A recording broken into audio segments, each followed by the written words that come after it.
एक बात बताया जाए, मेरा नाम मुफ्ती रजा है, दैनिक भास्कर से हूँ। ये जो यात्रा कर रहे हैं बिहार में बदलाव लाने के लिए, क्या लगता है कि ये जो पार्टियां काम कर रही है वो किस तरह का बदलाव लाएगी? नहीं, देखिए, इस पदयात्रा में मैं हमेशा ये बात बताता हूं कि समाज में सामाजिक राजनीतिक जीवन में ज्यादातर समय आपका और हमारा इस बात पर जाता है कि बिहार में किस दल ने, किस नेता ने अच्छा किया, किसने खराब किया। जन सुराज अभियान में मैं बिल्कुल उलट बात बता रहा हूं। मैं ये कह रहा हूं कि जिसने भी बिहार में शासन किया, जिस नेता ने, जिस दल ने भी यहां शासन किया, उन्होंने जो काम किया या करने का दावा कर रहा है, सभी बात को सही मान लिया जाए। ये मान लीजिए कि कांग्रेस ने 40-45 साल बिहार में विकास किया, जो उनका दावा है। ये मान लीजिए कि 15 साल में लालू जी ने बिहार में सामाजिक न्याय की दिशा में काम किया, गरीबों को, पिछड़ों को आवाज दे दी, यही तो उनका दावा है। मान लीजिए, ये मान लीजिए कि नीतीश कुमार भाजपा के शासन में 18 साल में यहाँ पानी, बिजली, सड़क में थोड़ा सुधार हो गया। लेकिन अगर इन सारे बातों को, सारे दावों को सही मान भी लीजिए, तो भी इस बात से कोई इनकार नहीं कर सकता है कि बिहार आज भी देश का सबसे गरीब, सबसे पिछड़ा, सबसे ज्यादा अशिक्षित, सबसे ज्यादा भूखमरी वाला राज्य है। तो कोई तो ऐसी बात है जो आपको, हमको समझ में नहीं आ रही है।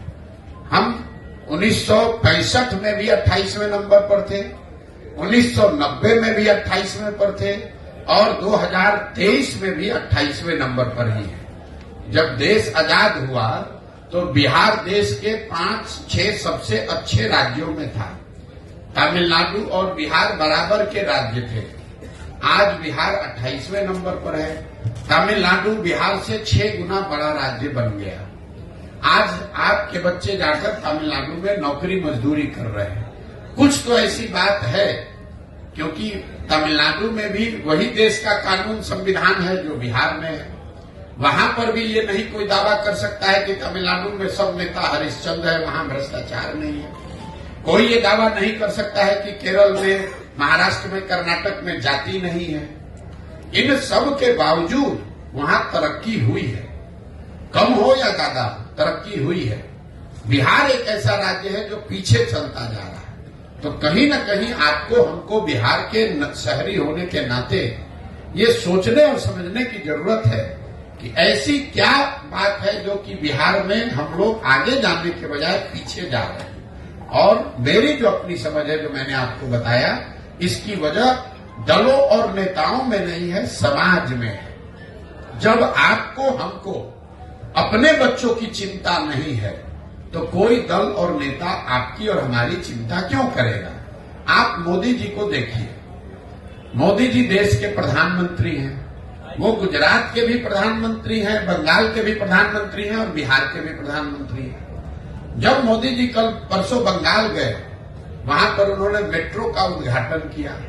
अभी 2 दिन के बाद वो गुजरात जाएंगे, वहां सेमीकंडक्टर के फैक्ट्री का उद्घाटन करेंगे। कल मोदी जी बिहार आए थे, उन्होंने यहाँ जूट मिल, चीनी मिल की बात नहीं की। यहाँ पर वो क्या बात कर रहे हैं? लालू का डर दिखा रहे हैं कि हमको वोट नहीं दोगे, भाजपा को वोट नहीं दोगे, जंगल राज आ जाएगा। ये पूरे बिहार को हम 5 किलो अनाज खिला रहे हैं गरीबों को, इसलिए वोट दो। हमने मंदिर बना दिया, इसलिए वोट दो। मोदी जी वही हैं, लेकिन अलग अलग राज्य में अलग अलग तरीका लोग अपनाते हैं। क्यों? क्योंकि उनको भी मालूम है कि बिहार में लोग पढ़ाई और रोजगार नहीं मांग रहे हैं।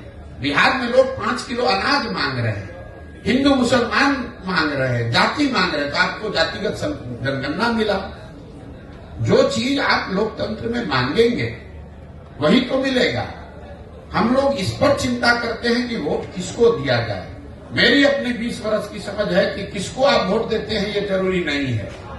ज्यादा महत्वपूर्ण है कि आप वोट किस बात के लिए देते हैं। एक और आपको आंकड़ा दे रहा हूं। जितने दक्षिण के राज्य हैं जो आज देश में आगे हैं, केरल, तमिलनाडु, कर्नाटक, आंध्र प्रदेश, तेलंगाना, कोई भी ऐसा राज्य नहीं है जहां एक व्यक्ति 10 वर्ष से ज्यादा मुख्यमंत्री लगातार रहा हो। लेकिन बिहार में आप देख लीजिए 32 बरस से लालू नीतीश इसके आगे हम लोग देखने को तैयार ही नहीं है। ये इसलिए है कि जाति धर्म के नाम पर बंधुआ मजदूरी हो गई, एक आदमी बन गया, अब वो और उसके बच्चे ही यहाँ पर आगे चलाते रहेंगे। तो नई हवा, नई सोच, नया प्रयास हो नहीं रहा है। इसलिए नहीं हो रहा है कि समाज उसके लिए वोट नहीं कर रहा है। तो जब तक आप समाज में ये सुधार नहीं लाएंगे कि मेरे भाई तुम पाकिस्तान और पुलवामा के लिए वोट दे रहे हो, जबकि तुम्हारे बच्चे जाकर गुजरात में, तमिलनाडु में मजदूरी कर रहे हैं, तो तुम्हारा भला कैसे होगा। जितने मुसलमान समाज के लोग हैं, मैं 18 महीना से पैदल चल रहा हूं, 5000 से ज्यादा गांव में जाने के बाद मैं रोज मंच से कहता हूं कि दलितों के बाद सबसे ज्यादा गरीब, बदहाल, फटेहाल अगर कोई बिहार में है तो वो मुसलमान है। लेकिन 32 साल से मुसलमानों ने लालटेन का साथ नहीं छोड़ा है। इस 32 साल में मुसलमानों ने कभी ये नहीं पूछा लालटेन से कि आप सड़क मंत्री हैं तेजस्वी जी, हमारे गांव में सड़क क्यों नहीं बना। आप ग्रामीण कार्य मंत्री हैं, लेकिन हमारे गांव की नालियों गलियों की दुर्दशा क्यों है। आप स्वास्थ्य मंत्री थे, हमारे बच्चों के लिए अस्पताल, दवा, डॉक्टर क्यों नहीं है। आप शिक्षा मंत्री थे, हमारे बच्चों के लिए पढ़ाई क्यों नहीं है। मुसलमान इन सारे परेशानियों के बावजूद जाकर उसी लालटेन को वोट दे रहा है। यही हाल भाजपा के वोटर का है। कोई नहीं पूछ रहा है मोदी जी से कि भाई आप देश में इतने बड़ी बड़ी बात कह रहे हैं, बिहार की बंद चीनी मिल, जूट मिल कब चालू होगी ये बताओ। आप बताइए, देश में कौन ऐसा उद्योगपति है जिसको अगर मोदी जी ये कह दे कि तुमको बिहार में जाकर चीनी मिल लगाना है और उसका हिम्मत है कि वो कह दे कि नहीं लगाएंगे। फिर मोदी जी ने क्यों नहीं कहा? इसलिए नहीं कहा कि उनको मालूम है कि ये काम करे चाहे न करे, बिहार की जनता हमको मुफ्त में वोट देगी ही देगी। उनको मालूम है कि बिहार की जनता भाजपा को सिर्फ एक बात पर वोट देगी, लालू का डर दिखाते रहो, वोट बोड़ा में लेते रहो, मंदिर और अनाज की बात करते रहो, लोगों से वोट लेते रहो। इसी तरह लालू जी को पता चल गया है कि मुसलमानों के लिए काम नहीं करना है, उनको सिर्फ भाजपा का डर दिखाते रहना है, न उनको भागीदारी देनी है, न हिस्सेदारी देनी है, उनको किरासन तेल बनाकर अपने लालटेन में जलाते रहना है। मुसलमान अपना और अपने बच्चों का भविष्य जला रहा है। लालटेन की रोशनी लालू जी के घर में हो रही है, मुसलमानों के घर में नहीं हो रही है। लेकिन अगर ये बात मुसलमानों को नहीं समझ में आएगी तो कैसे कोई सुधार ला देगा। कोई एक प्रशांत किशोर आ जाए कि 10 प्रशांत किशोर आ जाए। इसीलिए हमने दल नहीं बनाया है, इसीलिए हम वोट नहीं मांग रहे हैं। हम ये कह रहे हैं कि नहीं, पहले आप समझो, आप खड़े हो। अगर आप अपने बच्चों के लिए खड़े होगे तो प्रशांत किशोर आपकी मदद करेंगे। आपको लग रहा है कि हम कुछ नया काम कर रहे हैं, हम अपने दिमाग में वही काम कर रहे हैं जो पहले कर रहे थे। पहले मैं दलों को, नेताओं को सलाह देता था, उनको ये बताता था कि किस तरीके से संगठित होइए, किस तरह से अपने दल का गठन कीजिए, किस तरीके से चुनाव का प्रचार कीजिए, किन मुद्दों की बात कीजिए, कैसे भाषण दीजिए ताकि आप जीत कर आइए। काम अभी भी मैं वही कर रहा हूं। अब दलों और नेताओं को छोड़ दिया, बिहार के गांव गांव जाकर लड़कों को, बच्चों को बता रहा हूं कि मेरे भाई तुम्हें नया दल चाहिए, ये 4-5 दलों ने तुमको और तुम्हारे बच्चों को ठगा है, तो तुम साथ में आओ। पैसे की, व्यवस्था की, जाति की, चुनाव की चिंता प्रशांत किशोर पर, जनसुराज पर छोड़ दो, तुम साथ में आओ, एक नया दल, नया विकल्प बनाओ ताकि तुम्हारे और तुम्हारे बच्चों का आने वाला भविष्य बेहतर बने। विकल्प के अभाव में किसी की बंधुआ मजदूरी आपको न करनी पड़े, यही वो प्रयास है। अभी तो सर आप जैसे बताया कि विकल्प चुनना होगा पार्टियों के बाद, तो क्या आप अपनी पार्टी बना रहे हैं? अब देखिए, यही बात है कि आप लोग सवाल करने आते हैं, जो मैं बोल रहा हूं उसको आपने सुना नहीं। मैंने बोला 3 उद्देश्य में एक उद्देश्य है ही कि दल बनाना है, लेकिन दल किसको बनाना है? बिहार में दल कैसे बनता है? हमने दल बनाया तो हम बन गए दल के नेता, और हमने ये घोषणा कर दी कि हमारे बाद होंगे हमारे बेटा, और बिहार की जनता पूरे जीवन भर झोला लेकर, झंडा लेकर घूमते रहो। मैं ये कह रहा हूं कि अगर दल बनाना है तो जिन लोगों को दल बनाना है उनको एकत्र किया जाए, सब लोग मिलकर दल बनाए। प्रशांत किशोर क्यों बनाएंगे? प्रशांत किशोर एक व्यक्ति है, ऐसे तो लाखों लोग बिहार में हैं जो नया दल बनाना चाहते हैं। वो लोग सब साथ में आए और दल बनाए, तब सफलता मिलेगी, तब बिहार में सही मायनों में परिवर्तन होगा। जी सर, एक सवाल होगा आपसे। आईपेक कंपनी के साथ आपने 10 साल काम किया, जैसा मुझे पता चला, और आपने उसे पॉलिटिक एनालिसिस हम लोग कहते हैं, उसके लिए आपने काम किया है। तो कहीं ये पद यात्रा जो आप कर रहे हैं, तो क्या किसी राजनीतिक दल के लिए तो नहीं कर रहे हैं? क्या उनके साथ आपका गठबंधन तो नहीं हो जाएगा, या उसमें आप विलय तो नहीं हो जाएंगे?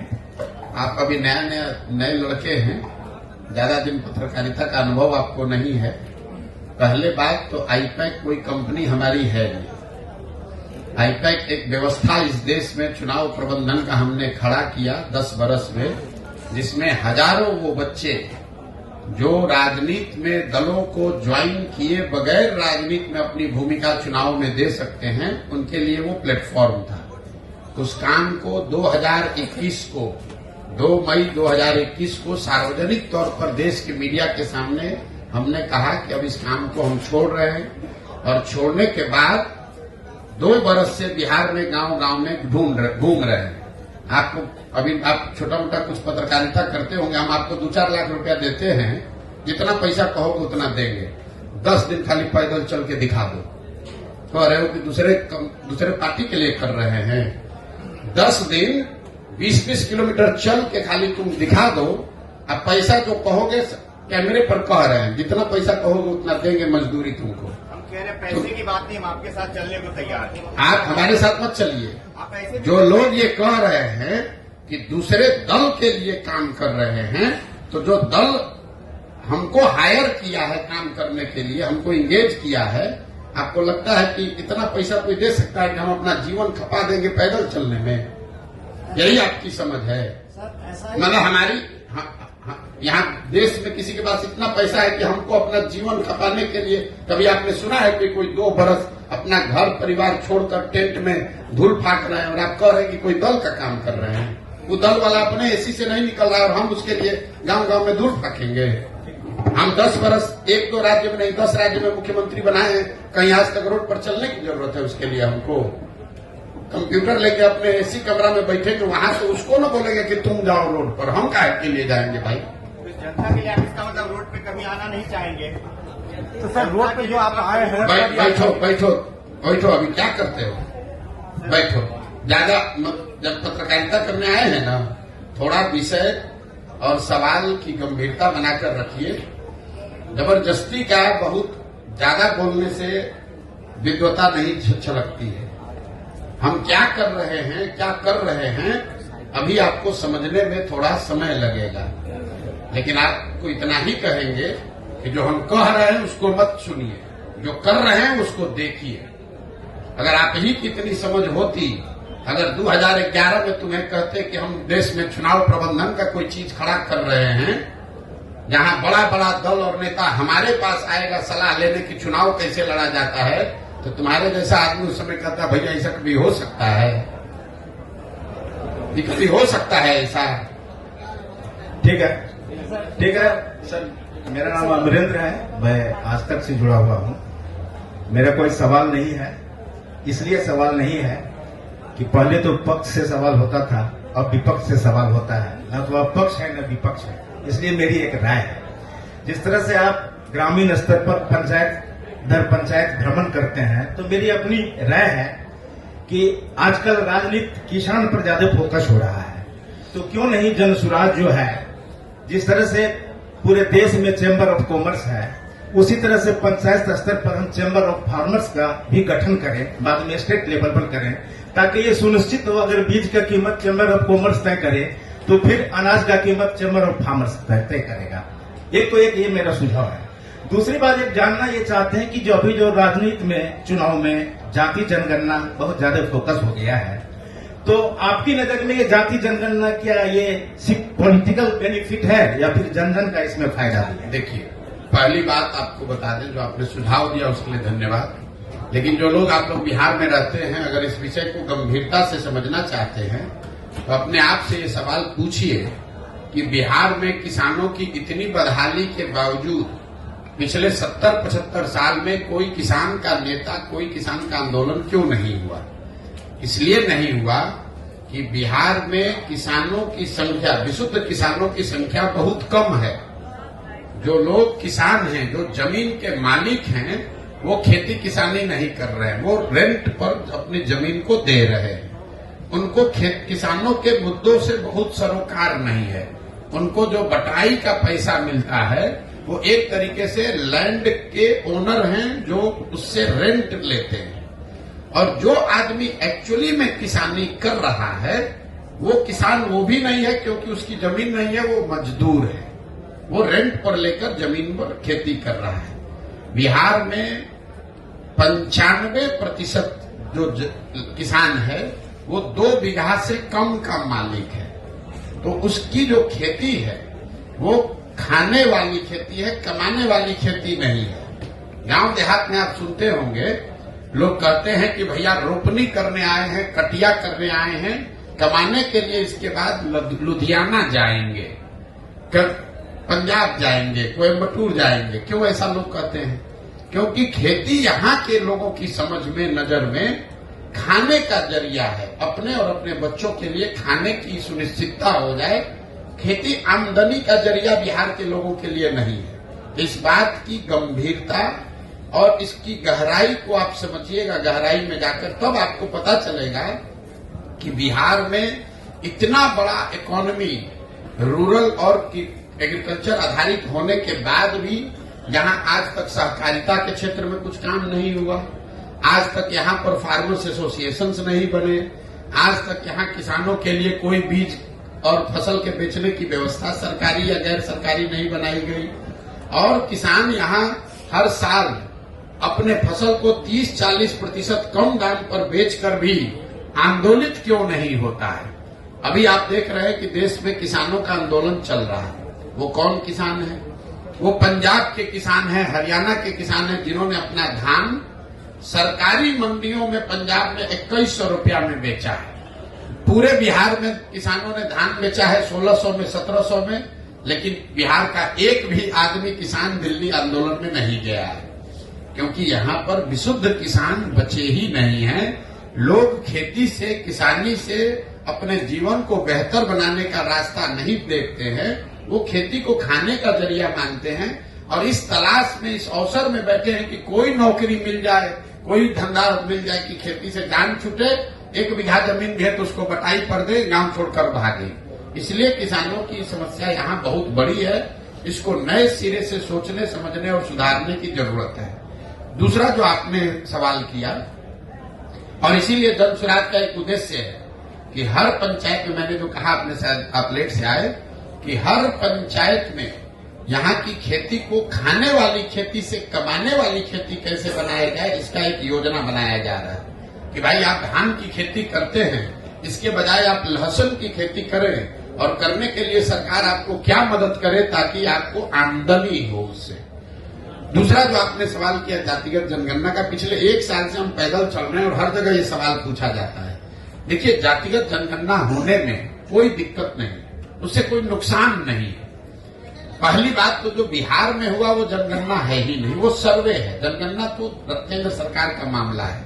सर्वे और जनगणना में ये फर्क है कि जानकारी भले एक ही आई हो, सर्वे का कोई वैधानिक आधार नहीं है।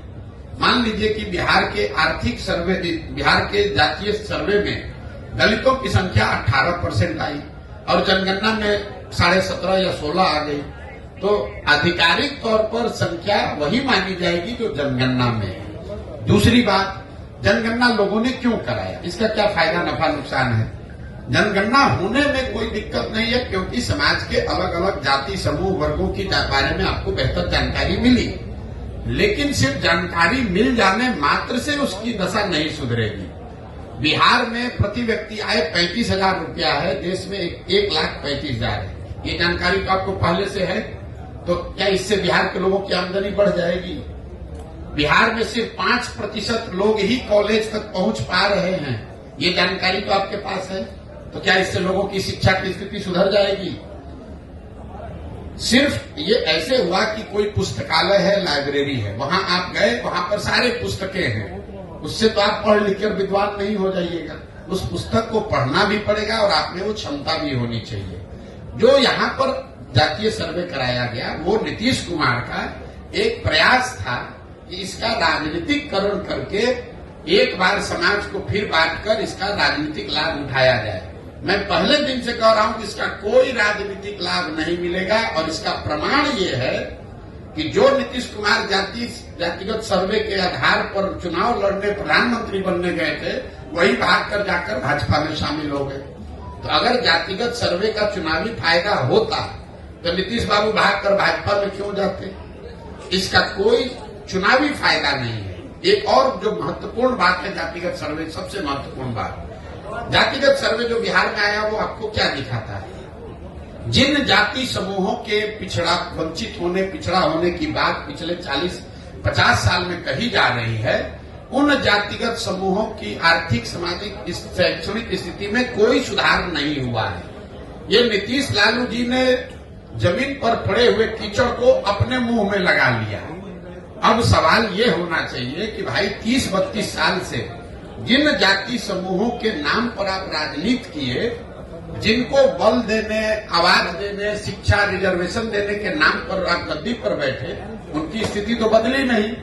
तो इतने दिन से तो आप सबको बेवकूफ बना रहे थे और उनकी हकमारी की किसने? पूरे बिहार में 32 साल से राज कौन कर रहा है? लालू कर रहे हैं, नीतीश कर रहे हैं। तो किसने इसको रोका है कि मुसलमानों को, पासमंदा समाज के लोगों को आप गृह मंत्री बना दीजिए? किसने नीतीश कुमार को रोका है कि किसी महादलित को आप यहां पर फाइनेंस मिनिस्टर बना दीजिए, सड़क का मंत्री बना दीजिए, शिक्षा मंत्री बना दीजिए? किसी अति पिछड़ा समाज को आप जल संसाधन मंत्री बना दीजिए? आज तक बनाया? इन लोगों का ये वोट लेते हैं, लेकिन जब सरकार बनती है तो उसमें जितने बड़े विभाग हैं वो तेजस्वी यादव रहेंगे, वो नीतीश कुमार रहेंगे। 18 साल में नीतीश कुमार ने गृह मंत्रालय नहीं छोड़ा। किसी अति पिछड़ा को गृह मंत्रालय दे दो। लालू जी 15 साल 16 साल रहे, किसी मुसलमान को गृह मंत्री नहीं बनाया, किसी मुसलमान को पथ निर्माण मंत्री नहीं बनाया, किसी मुसलमान को शिक्षा मंत्री नहीं बनाया। तो ये तो बेवकूफ बनाकर वोट लेने की बात है। और जातिगत सर्वे के आधार पर इन लोगों ने ये दिखाया, ऊपर वाले ने इनके हाथ से ही करवा दिया कि देखो तुमने इन समाज के लोगों का एक्सप्लॉयटेशन किया, इनको बेवकूफ बनाया, इनके लिए किया कुछ नहीं। इसीलिए आपने देखा कि जातिगत सर्वे के आंकड़े आने के बावजूद समाज में राजनीतिक, सामाजिक कोई प्रतिक्रिया नहीं है। बिल्कुल लोग शून्य हैं उससे। लोगों को मालूम है कि बेवकूफ बनाने का प्रयास कर रहा है। मेरा 2 सवाल है। पहला तो आप कटिहार में कल थे, कल आप कटिहार में जी, और वहाँ एक निर्मम हत्या हो जाती है, इस पर कोई प्रतिक्रिया आपकी नहीं आई। दूसरा, आप प्रधानमंत्री नरेंद्र मोदी के बारे में बोल रहे हैं, बिहार के मुख्यमंत्री के बारे में बोल रहे हैं, अब आप पद यात्रा भी कर रहे हैं और कल के डेट में आप एक राजनीतिक दल भी बनाएंगे। क्यों जाएंगे जनता आपके साथ इस पर? बिल्कुल, मैंने आपको कहा कि इस पूरे पद यात्रा के दौरान हम ये कह ही नहीं रहे कि आप हमारे साथ आइए, हम ये कह ही नहीं रहे कि आप हम पर भरोसा कीजिए, हम ये कह ही नहीं रहे कि आप हमको वोट दीजिए। यही भरोसा, विश्वास करके तो बिहार के लोगों ने अपनी ये दुर्दशा बनाई है। अगर आप हम पर भरोसा कीजिएगा, हम पर विश्वास कीजिएगा तो भी आपकी दशा नहीं सुधरेगी। हम ये कह रहे हैं कि आप अपने बच्चों के लिए खड़े होइए। आज तक आप दूसरे का झंडा लेकर चले हैं, आप अपना और अपने बच्चों का झंडा बुलंद कीजिए। हम आपके पीछे खड़े हैं, हम आपको सुझाव देंगे, हम आपको व्यवस्था देंगे, हम आपको संसाधन देंगे, हम आपको चुनाव लड़ाएंगे। लेकिन खड़ा तो आपको होना न पड़ेगा भाई। हमारे पीछे चलिएगा, फिर हम भी आपको ठगेंगे। हम तो ये बात सामने से कह रहे हैं। आप जो ये सवाल कर रहे हैं, आप पर भरोसा क्यों करें? हम भाषण की शुरुआत ही इसी बात से करते हैं कि आप वोट मांगने वालों पर भरोसा करते आए, वो चाहे कांग्रेस हो, आरजेडी हो, भाजपा हो, जदयू हो, सब ने आपको ठगा। अब प्रशांत किशोर आए हैं, हम पर भरोसा करोगे, हम भी ठगेंगे। इसलिए रास्ता ये नहीं है। रास्ता ये है कि आप अपने बच्चों के लिए पहले खड़े होइए। छोड़िए देश का चिंता, देश विकसित होगा कि नहीं होगा उसका चिंता थोड़े दिन छोड़ दिया गया। मोदी जी कह रहे हैं कि 2047 में देश को विकसित बनाना है, इसलिए सब लोग भाजपा को वोट दीजिए। बिहार के लोगों को ये समझना है कि भाई देश विकसित जब होगा तब होगा। आज जो देश में विकास का स्तर है, बिहार के बच्चे वहां पर कब पहुंचेंगे ये बता दो। बिहार में जिस दिन 1,35,000 प्रति व्यक्ति आय हो जाए तब 5 गुना और हम लोग की आमदनी बढ़ जाएगी। पहले वो बता दो। लोगों को ये समझने की जरूरत है कि देश आगे बढ़ सकता है, लेकिन अगर आपके बच्चे नहीं पढ़े, आपके बच्चे अनपढ़ मजदूर रह गए तो उस विकसित देश में आप मजदूर बनकर लात जूता खाइएगा, गाली सुनिएगा, आपका भला नहीं होगा। इसलिए हम जन सुराज में रोज क्या कह रहे हैं कि देश के लिए नहीं, ये साधारण बात नहीं है, कोई नहीं कह सकता है। हम रोज डंके की चोट पर कह रहे हैं कि देश के लिए नहीं, राज्य के लिए नहीं, समाज के लिए नहीं, जाति के लिए नहीं, किसी विचारधारा के लिए नहीं, सिर्फ और सिर्फ अपने और अपने बच्चों के भविष्य के लिए वोट दो, तब बिहार सुधरेगा। जिसको भी वोट दो उससे अपने बच्चे के लिए पूरा सौदा, खरा सौदा करो। अपने जात वाले को देना चाहते हो उसको दो, मोदी जी को देना है दो, लेकिन अपने बच्चों के लिए रोजगार मांगो, पढ़ाई मांगो। पुलवामा के नाम पर मोदी जी को वोट मत दो। गुजरात में बुलेट ट्रेन बन रहा है, उस नाम पर मोदी जी को वोट मत दो। बिहार में जिस दिन एक्सप्रेस ट्रेन, पैसेंजर ट्रेन चले उस नाम पर वोट दो, तब सुधार होगा। यही बात बता रहे हैं।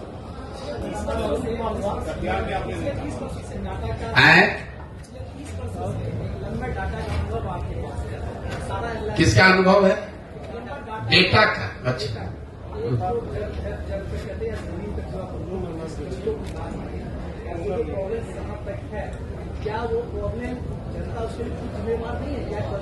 अब इतने देर से तो यही बात समझा रहे हैं भाई कि जनता जिम्मेवार है।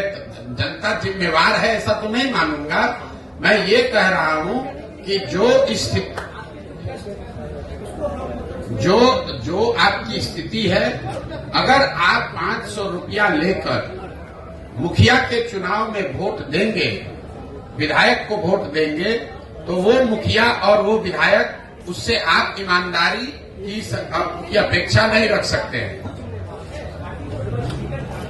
ठीक है, उसको लेकिन वोट कौन देता है? तब जाए, ठीक बात कहे।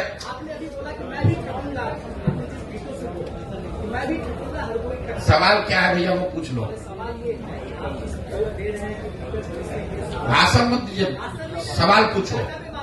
सवाल पूछो, डेटा कुछ नहीं बोले अभी तक। अभी तक इतना देर में कोई आपका डेटा सुना नहीं।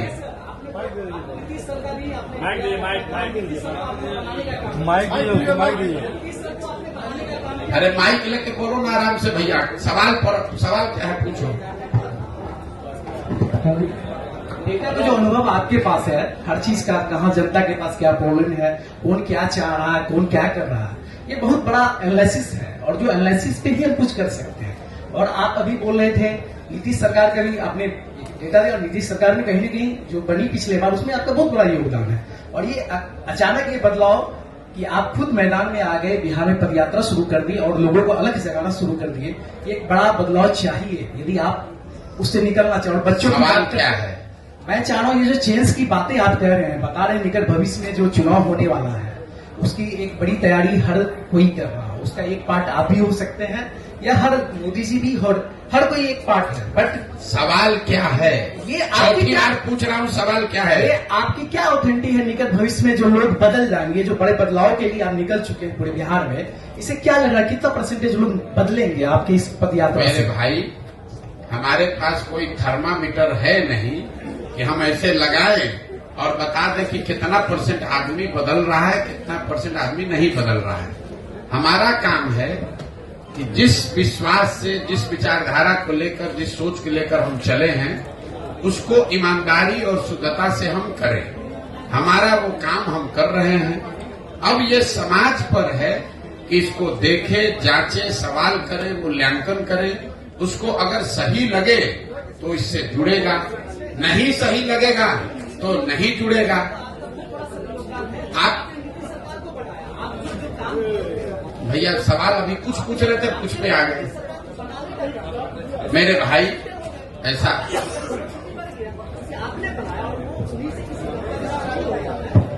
बोलिए। मेरा सवाल बिहार हम सवाल डॉज किसी का नहीं करते हैं, लेकिन आप सवाल पूछिएगा तभी तो जवाब देंगे। आप भाषण देना चाहते हैं तो भाषण दे दीजिए। मेरा सवाल बिहार के न्याय व्यवस्था और शिक्षा से रिलेटेड होगी।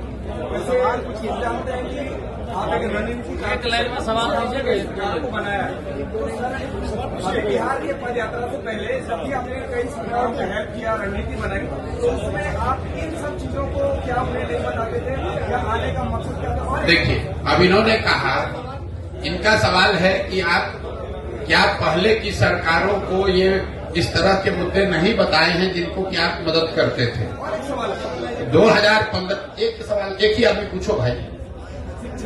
अरे रुक जाओ सवाल। आपने पीछे से भाई साहब पूरा एजिटेटेड होकर रहे कि आपने नीतीश को बनाया, तो 2015 में नीतीश कुमार की जिनकी मदद मैंने की, तो 7 निश्चय का एक प्रोग्राम भी बनवाया। तो जो आपका सवाल है कि पहले नहीं बताए थे, पहले बताए थे। 7 निश्चय नीतीश कुमार की सोच नहीं है, प्रशांत किशोर की भी सोच नहीं है। 40,000 गांवों में घूमकर देखकर जो लोगों की समस्या समझ में आई, उसके आधार पर 7 निश्चय का गठन किया गया। ये तय किया गया कि ये 7 मुद्दे जनता चाहती है कि ये किया जाए। उस काम को कराने के लिए बिहार विकास मिशन की स्थापना भी करवाई, लेकिन जिसको आपने चुनकर वो जिम्मेवारी दी, अगर 7 निश्चय वो लागू नहीं किया, तो मेरा नागरिक होने के नाते ये फर्ज नहीं है कि हम सवाल उठाएं। अगर बिहार के हर 18 से 35 साल के बच्चे को बेरोजगारी भत्ता के तौर पर 1,000 रुपया मिलता, तो क्या ये बेहतर नहीं होता? वही बात तो आज उठा रहे हैं। अगर बिहार के हर नाली गली का पक्कीकरण हो जाता है, तो बिहार की स्थिति नहीं सुधरती, वही बात बता रहे हैं। अगर बिहार के हर गांव घर में नल से पानी पहुंच जाता है, तो बिहार के लोगों की दशा नहीं सुधरती, वही बात बता रहे हैं। तो नई बात क्या बता रहे हैं? ये काम पहले नीतीश कुमार को बताया कि भैया आप इसको कीजिए, आपको जिताने में मदद करते हैं, उन्होंने नहीं किया। तो अब हम जनता को बता रहे हैं कि भैया ये तो नहीं किए, हम लोग साथ में, आप लोग आइए, सब लोग मिलकर दल बनाइए, हम जिताते हैं आपको, फिर तो हम लोग अपना काम करेंगे। मैं अरुण कुमार हूँ, मैं करस्पॉन्डेंट हूँ। मेरा पूरे देश में परिवारवाद का मामला चल रहा है, इससे आप किस रूप में देखते हैं? परिवारवाद की जो स्थिति है, ये वो दीमक है जो राजनीति को, लोकतंत्र को कमजोर कर रहा है। लेकिन परिवारवाद का मतलब ये नहीं है कि लालू जी का लड़का राजनीति में आ गया कि सोनिया गांधी का लड़का आ गया। परिवारवाद को अगर आपको समझना है तो बिहार की स्थिति को आप जरा देखिए। बिहार का एक आंकड़ा दे रहे हैं, इसको याद समझ लीजिए। बिहार में पिछले 30 वर्ष में जितने लोग सांसद विधायक बने हैं, चाहे वो किसी भी दल के हैं, किसी भी दल का सांसद विधायक है 30 वर्ष में, सबका सूची बनाइएगा तो आपको पता चलेगा कि बिहार में सिर्फ 1250 परिवार के लोग ही विधायक और सांसद बने हैं। बिहार में की आबादी है 13 करोड़, यहाँ रहते हैं 3.5 करोड़ परिवार, लेकिन सिर्फ और सिर्फ 1250 परिवार के लोग ही विधायक सांसद बने हैं। इसका मैं आपको एक उदाहरण दूंगा, आपको समझ में आएगा। आपको हमको लग रहा है मोदी जी आकर बोले कि लालू जी परिवारवाद कर रहे हैं, लालू जी कहेंगे ना ना तुम्हारे पार्टी में भी परिवार, भाजपा में भी परिवारवाद वाले लोग हैं, हम दोनों को हटा रहे हैं किनारे। आप एक उदाहरण देखिए बिहार के नजरिए से। भाजपा में अभी प्रदेश अध्यक्ष है सम्राट चौधरी जी, उप मुख्यमंत्री इस राज्य के। सम्राट चौधरी जी कौन है? इनके पिताजी का नाम है शकुनी चौधरी। जब इस राज्य में कांग्रेस का शासन था आज से 35 साल पहले, तो शकुनी चौधरी जी कांग्रेस की उस सरकार में विधायक और मंत्री थे। फिर जनता ने कांग्रेस को हटाया, लालू जी की सरकार बनाई, तो लालू जी के भी सरकार में शकुनी चौधरी विधायक और मंत्री बने। फिर जनता ने लालू जी को हटाया, नीतीश जी की सरकार बनाई, नीतीश जी के भी सरकार में शकुनी चौधरी विधायक और मंत्री बने। फिर जनता ने नीतीश कुमार को हटाया, मांझी जी मुख्यमंत्री बने, उसमें भी शकुनी चौधरी विधायक और मंत्री थे। आज जब देश में भाजपा दिख रही है, तो भाजपा को भी कोई दूसरा कुशवाहा लड़का नहीं मिला, उनको भी शकुनी चौधरी का लड़का ही मिला है। ये आपको क्या दिखाता है? ये आपको हमको लगता है कि हम कांग्रेस को हटाए, लालू को लाए, लालू को हटाए, नीतीश को लाए। एक ही परिवार का आदमी है, सरकार चाहे किसी की हो। और मैं आपको सिर्फ एक उदाहरण दे रहा हूं।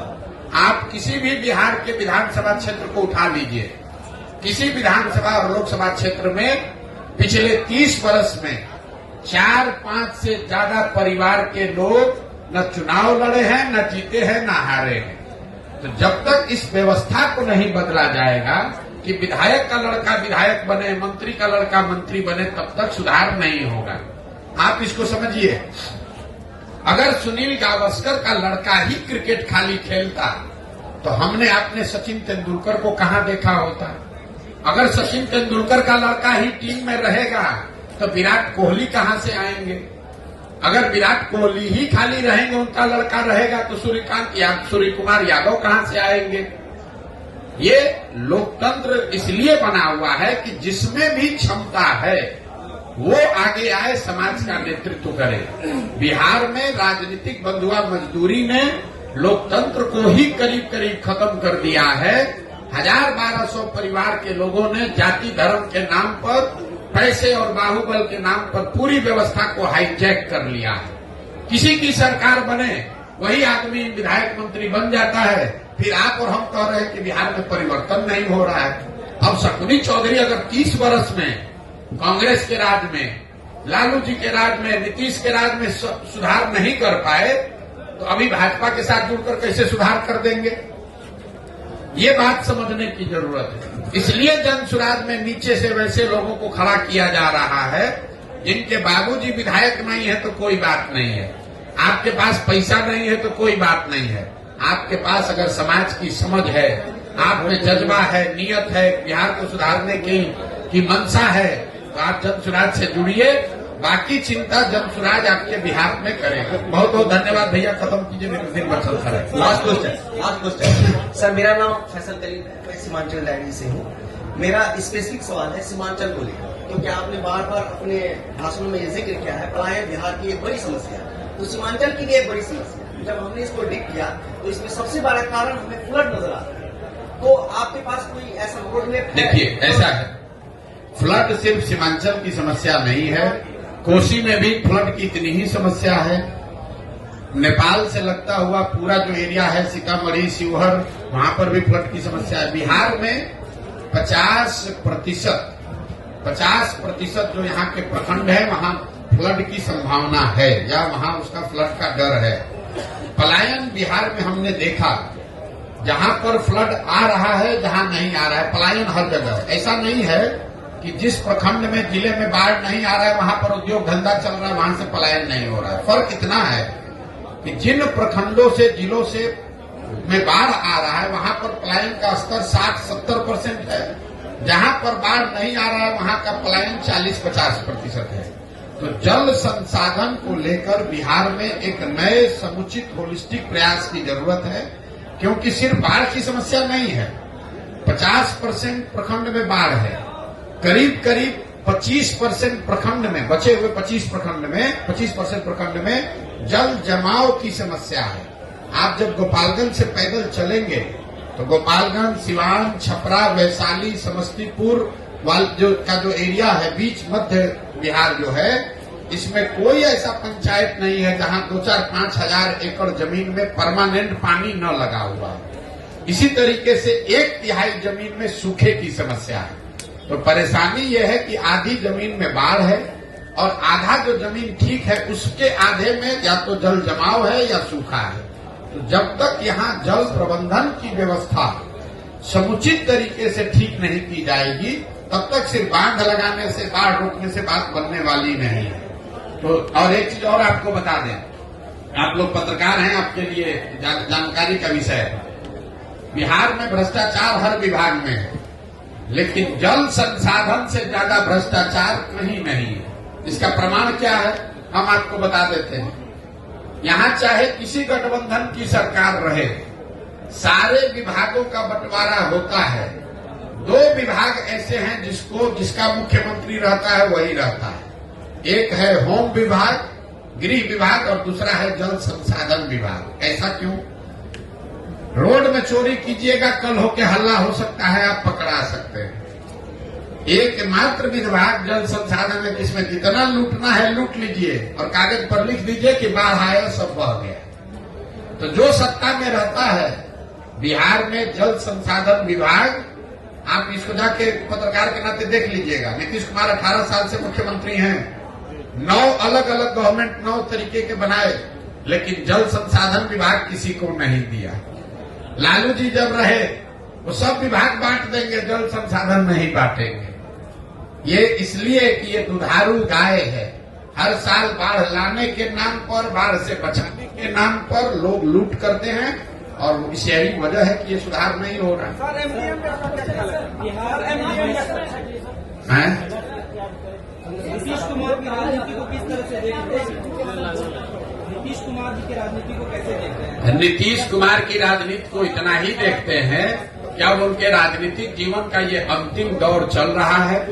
जितना हाथ पांव मारना है मार ले, कुछ महीने की राजनीति बची हुई है। जदयू एज ए दल का कोई भविष्य नहीं है, ये दल खत्म हो रहा है। अब देखिए जरा नीतीश कुमार की बात, आप लोग सब पत्रकार लोग इसको सुन लीजिए भाई।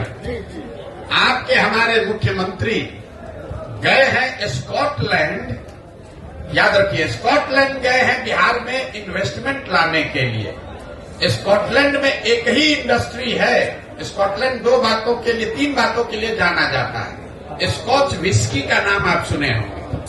तो जिस राज्य का मुख्यमंत्री शराबबंदी की बात कर रहा है वो दुनिया में वहां गया जहां से स्कॉच बनता है, जो स्कॉच के लिए फेमस है। तो काहे के लिए गए हैं वहां? दूसरा, वहां स्कॉटलैंड जाना जाता है मेडिकल की पढ़ाई के लिए। और तीसरा, वहां पर ऊन बनता है बढ़िया। आप बिहार में इतना ठंडा पड़ता नहीं है, शराब यहाँ बिकती नहीं है। अब मेडिकल कॉलेज वहां से कोई आने वाला है नहीं। आप बताइए 18 साल के बाद आपको पूरे दुनिया में स्कॉटलैंड मिला है इन्वेस्टमेंट लाने के लिए। कोई पूछे कि आप शराबबंदी पर 18 साल से बिहार के लोगों का 20,000 करोड़ रुपया साल का नुकसान करा रहे हैं और इन्वेस्टमेंट लाने के लिए स्कॉच बनाने वाले कंट्री में गए, इससे बड़ी हास्यास्पद बात क्या हो सकती है? 2024 में किसके तरफ देख रहे हैं? किसकी सरकार बनने जा रही है? हमको नहीं मालूम है किसकी सरकार बनने जा रही है। हम इतना हमको मालूम है कि नीतीश कुमार की कहानी अब खत्म है। नहीं, हमारा तो दल ही नहीं है, तो चुनाव कैसे लड़ेंगे? को लेकर के आप जनता के जब दल बना लेंगे तो वार्ड सदस्य से लेकर सांसद तक हर चुनाव लड़ेंगे।